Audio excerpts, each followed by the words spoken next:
بسم اللہ الرحمن الرحیم۔ السلام علیکم۔ رات کا وقت تھا۔ میں باہر صحن میں آئی اور آیت الکرسی پڑھ کر گھر کے چاروں طرف پھونک ماری۔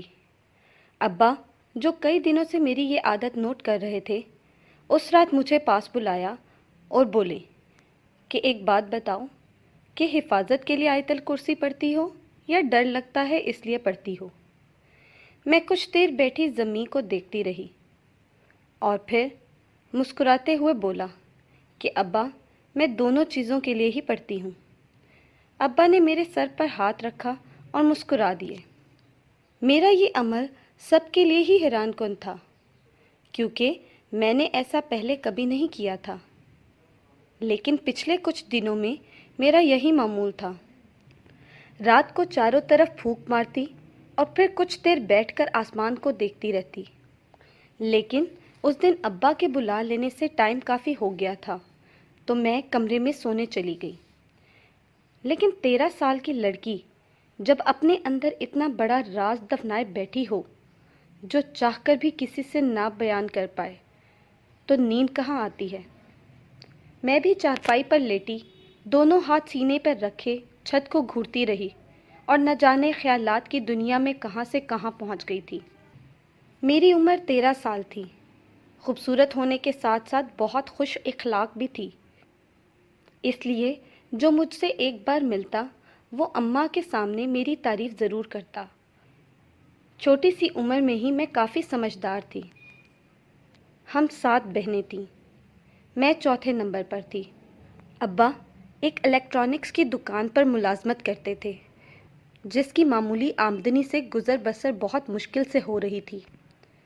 جیسے تیسے کر کے اماں نے بڑی بہنوں کی سادگی سے شادی کر دی تھی۔ مجھ سے بڑی ایک تھی جو ابھی 16 سال کی تھی۔ ہم جیسے تیسے زندگی گزار رہے تھے۔ کبھی کبھی بہت دل چاہتا کہ امیروں کی طرح اچھے کپڑے پہنیں، کھانا کھائیں، لیکن پھر اپنے گھر اور حالات پر نظر پڑتی تو سارے خواب ہوا ہوتے نظر آتے۔ لیکن اماں ان سب حالات کے باوجود بہت خوش تھی اور ہمیشہ اللہ کا شکر ادا کرتی رہتی تھی۔ اماں ابا بھی بیٹے کی خواہش میں بس بچے پیدا کرتے گئے، لیکن ہوتا وہی ہے جو اللہ کو منظور ہوتا ہے۔ انسان لاکھ کوشش کر لے، لیکن اس کے کن کے بغیر تو کچھ بھی ممکن نہیں۔ 7 بیٹیوں کے بعد اماں نے بھی امید چھوڑ دی تھی اور جو ملا اسی پر راضی ہو گئیں۔ لیکن تھی تو بیٹیوں کی ہی ماں، ہر وقت اچھے نصیب کی دعائیں کرتی تھی۔ اماں کو کئی بار کہتے سنا کہ بشرا یعنی میرا نصیب سب سے اچھا ہوگا۔ ان کو لگتا تھا میں جتنی حسین ہوں، مجھے ضرور کوئی بہت اچھے گھر کا رشتہ ملے گا اور میں راج کروں گی۔ لیکن اماں کو کیا پتا تھا کہ ان کی یہی بیٹی سب سے سیاہ نصیب لے کر پیدا ہوئی ہے، جس پر ابھی معاشرے کی تہمتوں کی چھاپ پڑنی ہے۔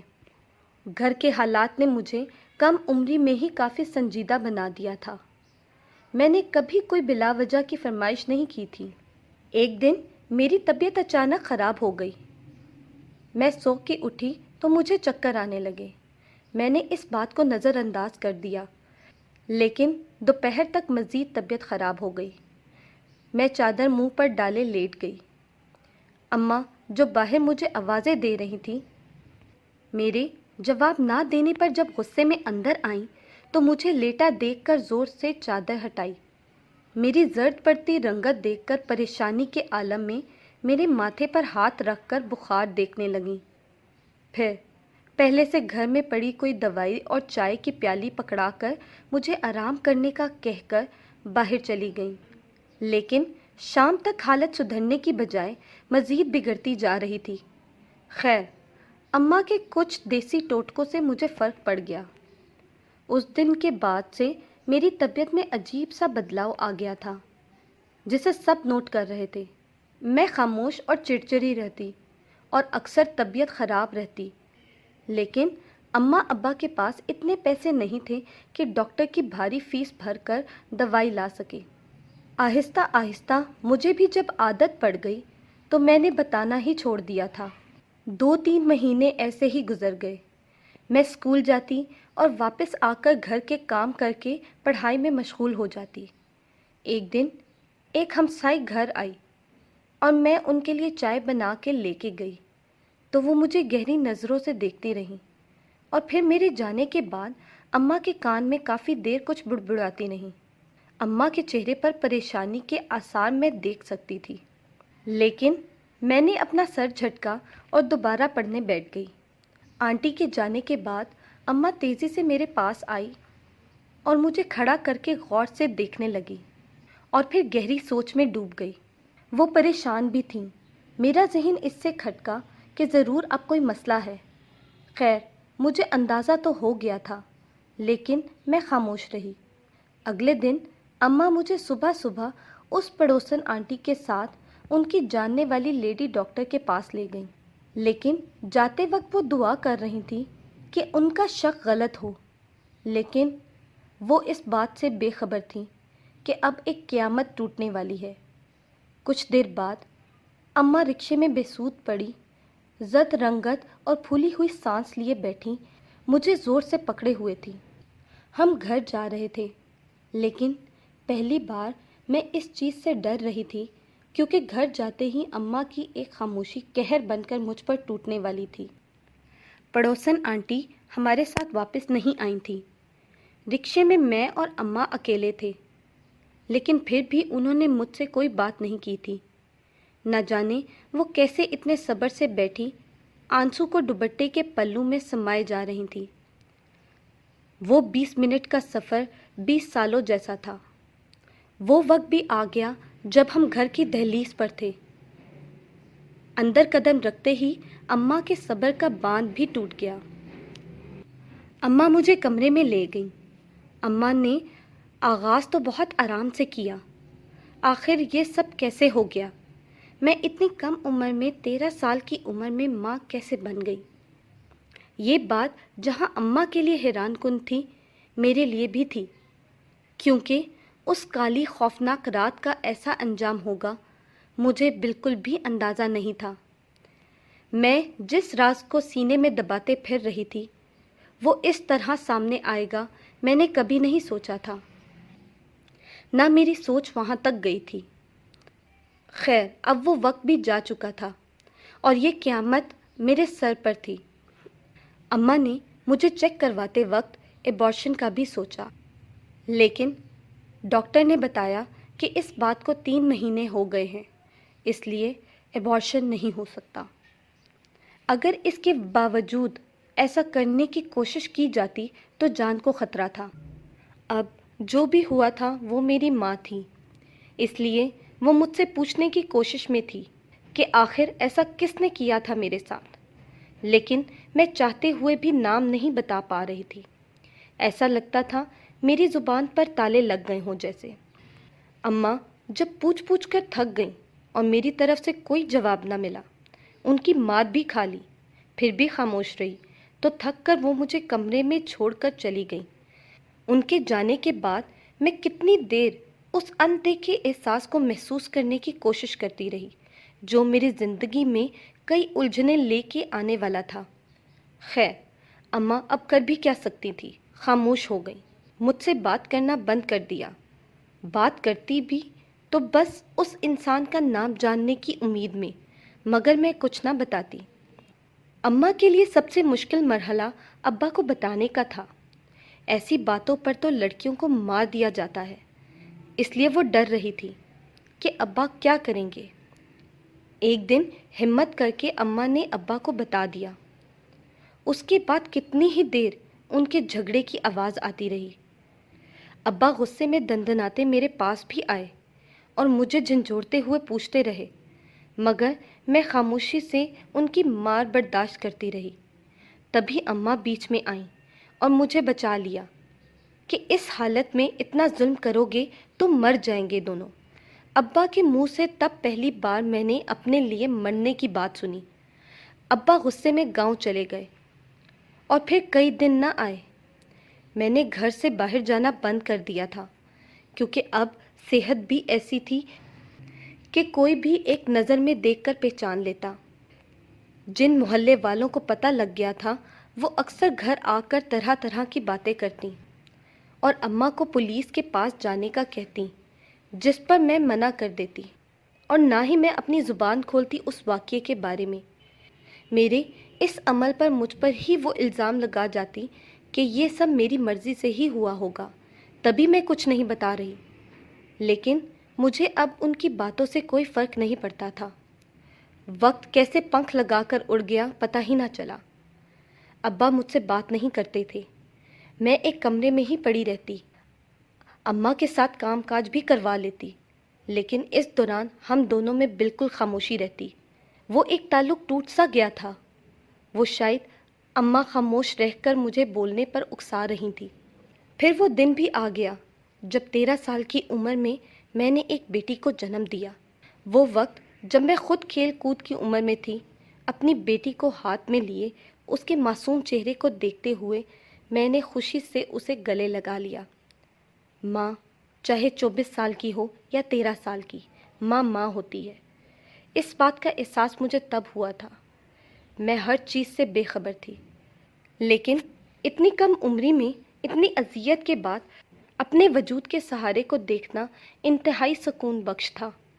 اس لمحے میں ہر دکھ ہر تکلیف بھول گئی تھی۔ میری اماں اور بہنیں جو اتنے مہینوں سے ڈھنگ سے بات نہیں کرتی تھیں، اس مسکراتی ہوئی نور کو دیکھ کر خود کو روک نہ پائیں اور خوشی خوشی اسے اٹھا کر اس کے ساتھ ہونے کا یقین دلوایا۔ میری بیٹی کا نام نور رکھا گیا تھا۔ کچھ دن ہمارے گھر میں اس ننھی پری کے کہکہے گونجنے لگے، لیکن خوشیاں کہاں زیادہ عرصہ رکتی ہیں۔ ہر صبح کے بعد کالی رات نے آنا ہی ہوتا ہے۔ ابا، جنہوں نے ابھی تک دل سے معاف نہیں کیا تھا، باقی سب تو چلو نور کے آنے سے تھوڑے بدل گئے تھے، لیکن ابا خود ہی نہ جانے کیا کچھ پلان بناتے جا رہے تھے۔ اپنے گاؤں والوں سے انہوں نے یہ بات چھپائی تھی۔ وہ جانتے تھے کہ ان کو پتہ لگا تو پھر وہ کسی صورت ان لوگوں کو قبول نہیں کریں گے، اس لیے ان کو جتایا یہ گیا کہ اماں کی طرف بیٹی ہوئی ہے۔ ایک دن ابا نے بتایا کہ انہوں نے گاؤں کے کسی گھر میں میرے رشتے کی بات کی ہے اور جلد ہی میری شادی کر دیں گے، لیکن اماں نے اس چیز سے بغاوت کی تو ابا نے یہ کہہ کے چپ کرا دیا کہ اگر 13 سال کی عمر میں یہ بیٹی پیدا کر سکتی ہے تو شادی بھی کر سکتی ہے۔ ابا کسی کی نہیں سن رہے تھے اور آخر کار ابا نے اپنی ضد پوری کر ہی لی اور گاؤں میں ایک جاننے والے کے بیٹے سے میری شادی کی تاریخ بھی رکھ دی۔ گاؤں میں تو یہ چیز بہت معمولی تھی کہ اتنی کم عمر میں شادی کر لیں، اس لیے کسی کو کوئی اعتراض نہ ہوا، لیکن اس کے لیے بھی قربانی مجھے ہی دینی پڑی۔ مجھے اپنی بیٹی سے دور ہو کر رہنا تھا۔ کچھ عرصے بعد میری سادگی سے شادی ہو گئی اور میں گاؤں چلی گئی، لیکن وہاں میرا دل نہیں لگتا تھا اور میں بیمار رہنے لگی۔ سب لوگوں نے اتفاق کیا کہ گھر سے کم عمری میں دور ہو جانے کی وجہ سے ایڈجسٹ نہیں ہو رہی۔ میرے شوہر عثمان کے ابا نے عثمان کو ابا کے ساتھ بات کر کے ایک چھوٹی سی دکان کھول کے دے دی۔ اس طرح میں اور عثمان شہر میں اماں لوگوں کے پاس رہنے لگ گئے۔ عثمان صبح سویرے ابا کے ساتھ جاتے اور رات کو واپس آتے۔ اس طرح مجھے پورا ٹائم اپنی بیٹی کے ساتھ گزارنے کو مل جاتا تھا۔ اس طرح وقت گزرتا گیا، کئی سال گزر گئے۔ نور کی مجھ سے اٹیچمنٹ بھی بہت ہو گئی تھی۔ وہ رہتی بھی میرے پاس تھی، کھاتی اور سوتی بھی میرے ساتھ تھی۔ عثمان بھی اسے پیار کرتے تھے، لیکن وہ اس بات سے باخبر تھے کہ یہ بھی باقی 2 بچوں کی طرح میری ہی بچی ہے۔ لیکن میں خوش تھی کہ نور کو باپ جیسا ہی پیار مل رہا ہے۔ ہم الگ گھر میں شفٹ ہو گئے تو نور نے بھی ہمارے ساتھ رہنے کی ضد کی، جسے میرے کہنے پر عثمان نے بھی مان لیا۔ یہ بات میں مانوں گی کہ اللہ نے اتنی آزمائشوں کے بعد عثمان جیسا شوہر دے کر مجھ پر اپنا کرم کیا تھا۔ شادی کے وقت میں بالکل خوش نہیں تھی، نہ ہی عثمان مجھے پسند تھے، مگر شادی کے بعد جیسے انہوں نے مجھے سنبھالا، میں ان کی محبت کی گرویدہ ہو گئی تھی۔ وہ بہت اچھے شوہر تھے، جنہوں نے میرے ماضی کے زخموں پر مرہم رکھ دیا تھا اور میں سب بھول چکی تھی۔ ان کی وجہ سے میں نور کے ساتھ ہمیشہ رہی اور اب میرے باقی 2 بچوں کی طرح نور بھی جوانی کی دہلیز پر قدم رکھ چکی تھی۔ چونکہ وہ باقیوں سے بڑی تھی، اس لیے اس کی میٹرک کے بعد شادی کی ذمہ داری تھی۔ میٹرک بھی میرے کہنے پر ہی کروائی گئی تھی، ورنہ میرے سسرال والوں نے بہت واویلا کیا تھا نور کے خرچوں کو لے کر۔ نور کے لیے کسی اچھے رشتے کی تلاش میں تھے، جب عثمان کے کسی دوست نے ایک رشتے کا بتایا اور ان لوگوں کو ہم نے گھر بلا لیا۔ میں اس دن صبح سے ہی مہمانوں کے آنے کی تیاری کر رہی تھی، اس بات سے بے خبر کہ میرا ماضی میرے سامنے آ کر کھڑا ہونے والا تھا۔ وہ بات جو میں کہیں دفنا چکی تھی اب پھر ایک نئے روپ میں میرے سامنے آنے والی تھی۔ شام کا وقت تھا جب عثمان برف لاتے ہوئے دروازے سے داخل ہوئے اور بتایا کہ نور کا رشتہ دیکھنے کے لیے آنے والے مہمان گلی کے نکر پر ہیں۔ میں نے بھاگ کر شربت تیار کرنے کو کہا اور دروازے پر آ کر رک گئی۔ سب باری باری اندر آ رہے تھے، لیکن آخری آنے والے انسان کو دیکھ کر میرے قدموں کے نیچے سے زمین نکل گئی تھی۔ میں کیسے بھول سکتی تھی اس انسان کو جس نے برسوں پہلے مجھے اتنی کم عمری میں ہی ایک بیٹی کی ماں بنا دیا تھا۔ آج وہ انسان میری دہلیز پر اپنے بیٹے کے لیے نور کا رشتہ لینے آیا ہوا تھا۔ میں صدمے کی حالت میں چلنے لگی۔ کون کیا بول رہا ہے اور کیا نہیں، مجھے کچھ سمجھ نہیں آ رہا تھا۔ میری آنکھوں کے سامنے ماضی کا وہ منظر اور وہ سال تھے جو میں نے کرب میں گزارے تھے، اور افسوس کہ نہ تب میں زبان سے کچھ بول سکی اور نہ ہی اب۔ وہ شخص بھی شاید مجھے پہچان چکا تھا۔ کئی بار ہماری نظریں ٹکرائیں اور اس کی نگاہیں بھی کسی سچ کی متلاشی تھیں۔ جیسے تیسے وہ وقت گزرا اور ان کے جانے کے بعد میں سر درد کا کہہ کر سونے کے لیے لیٹ گئی، لیکن وہ ساری رات میں سو نہ پائی۔ عجیب سا خوف، عجیب سی وحشت تھی جو سونے نہیں دے رہی تھی۔ بار بار نور کا ہنستا چہرہ اور وہ راز جسے برسوں چھپائے رکھا ہوا تھا، اس کا کھل جانے کا ڈر تھا۔ اتنے میں فجر کی اذان سنائی دینے لگی اور میں نے رو رو کر اللہ سے دعا کی۔ اگلے دن ان لوگوں کو انکار کر دیا اور کچھ عرصے بعد نور کا اچھا سا رشتہ ڈھونڈ کر اس کو اپنی دعاؤں میں رخصت کر دیا۔ اب ہر نماز میں اٹھے میرے ہاتھ صرف میرے بچوں کے اچھے نصیب کی ہی دعا کرتے رہتے ہیں۔